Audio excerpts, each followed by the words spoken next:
Joining us right here is Dean Reeves, president of the Georgia Horse Racing Coalition. Mr. Dean, how you doing, buddy? I'm doing great. Thanks for having me. This is almost as exciting as winning the Breeders' Cup Classic. Well, that was something else. And we're going to talk about owning horses. You also played your basketball, your formative years. You played hoops at Georgia Tech, right? For a little bit, I did. Yes, I played for Coach Wackheider, and I am a strong Tech supporter and love my school. So you are the chairman or the president of the Georgia Horse Racing Coalition, right? That's correct. How long has this organization been around? And is it safe to say the momentum for bringing a track to Atlanta is as hot as it has ever been? It is as hot as it's ever been. The coalition has been around for about 5 years, really, in the format that it is now, and we've got a tremendous amount of momentum. Tell me why we need to bring a track and horse racing to our city. Well, horse racing is it's a lot of fun. It's entertainment, it's sports, and as I've traveled around the country to all of the horse races that I've been able to go to, I just ask myself, why in the world do we not have this in Atlanta and in the state of Georgia for our citizens to enjoy horse racing? It's been a great family experience for me. My entire family, all the way down to my granddaughter and grandson, have enjoyed it. And it's just something, a piece of sports and piece of Americana we're missing. Well, I'll tell you why the argument is we can't have it, and there's a lot of arguments against it, but one of them would be because we can't sustain it, because horse tracks are closing all over the country, and because as beautiful a sport as it is, where is the economic viability to think that however many racing days that this city can support having a track? Well, Zach, that's the misinformation. There are tracks that are doing fantastic. Gulfstream Park was up 22% on their handle last year. They've been up every year for the last 5 years. So that's misinformation. Are there tracks that are struggling? Yes, and that's like any other business. If you don't perform well, you don't do a good job in your business, then you're going to suffer.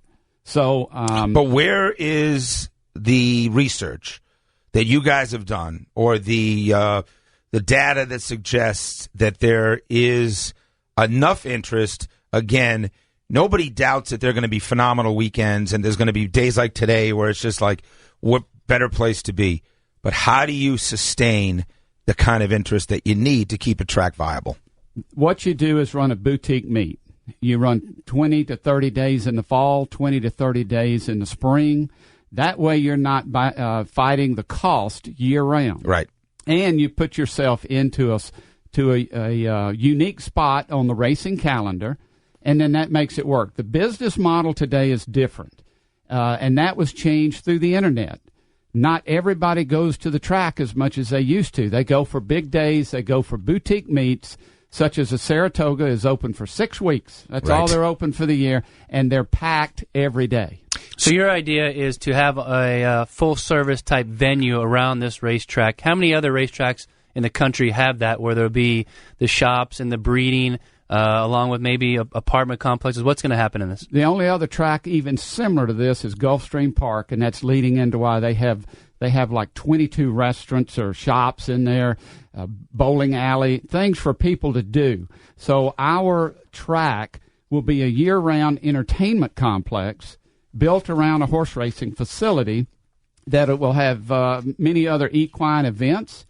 We'll have concerts. So it makes the track work year-round and take the pressure off of the horse racing that will be run in the spring and the fall. Dean Reeves is here. He is president of the Georgia Horse Racing Coalition.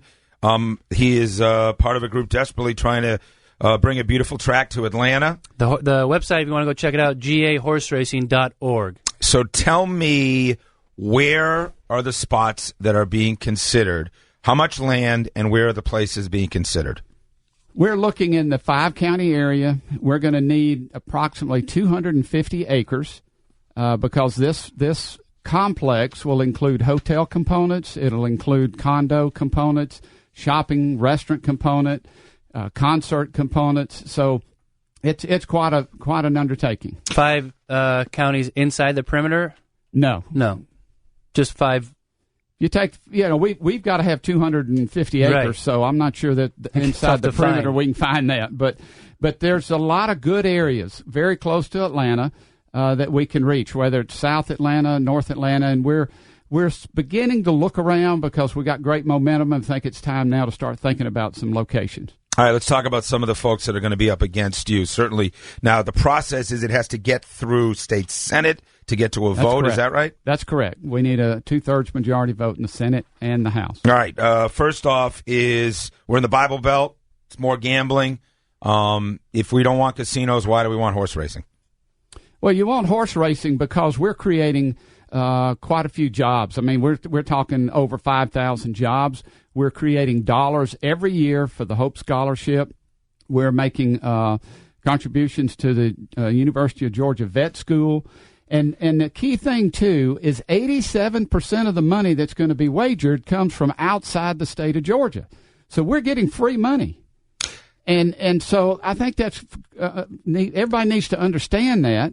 And we're creating opportunities for Middle and South Georgia with feed, hay, farms for breeding. So this is a statewide initiative, and it's about economic development. A lot of the critics for the new stadium in Atlanta with the Georgia Dome being torn down, their biggest thing was all the public monies that needed to come in. How are you guys going to make sure this thing goes the right way? Is it privately funded? Is it all you guys? Is any city taxes? What happens? That's another great point. We are doing this with private funds. There's no bonds. There's no city, no state taxes.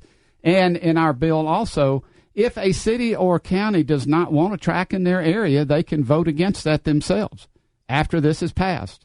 So, look, this is statewide. This is different. It's not casinos. It is not a way to get casinos, and we're not in favor of casinos. So why are you not in favor of bringing casino gambling to Atlanta, but you are in favor of pari-mutuel and a horse track? Look, casinos is a tax on the poor. Casinos create just a one spot. They don't do anything else for the rest of the state. We're creating jobs throughout the state, and I think there's a tremendous difference in casinos and horse racing. What's the quality of racing that we might be able to see in the state of Georgia? Well, we're excited about the Breeders' Cup. They have said they will bring the Breeders' Cup, which is a week-long event. It's world-class racing, and that's a Friday, Saturday, and the Breeders' Cup is about a $60 to $70 million impact just for the time frame that it's here. So let me understand that. The Breeders' Cup would relocate to Georgia for a week, say, in the next decade? Oh, absolutely. Before that, I mean, we hope to have in 2019 or 2020 to host the Breeders' Cup right here in Atlanta. Wow. And that would be a tremendous feather in our cap. It's just a great opportunity for us. Tell me about owning horses. How does your family get into that? It feels unattainable to most folks. It feels like kind of a rich person sport that certainly is incredibly exciting. So, A, is the entry level on someone like that just astronomical? And B, what's it like to have a phenomenal horse?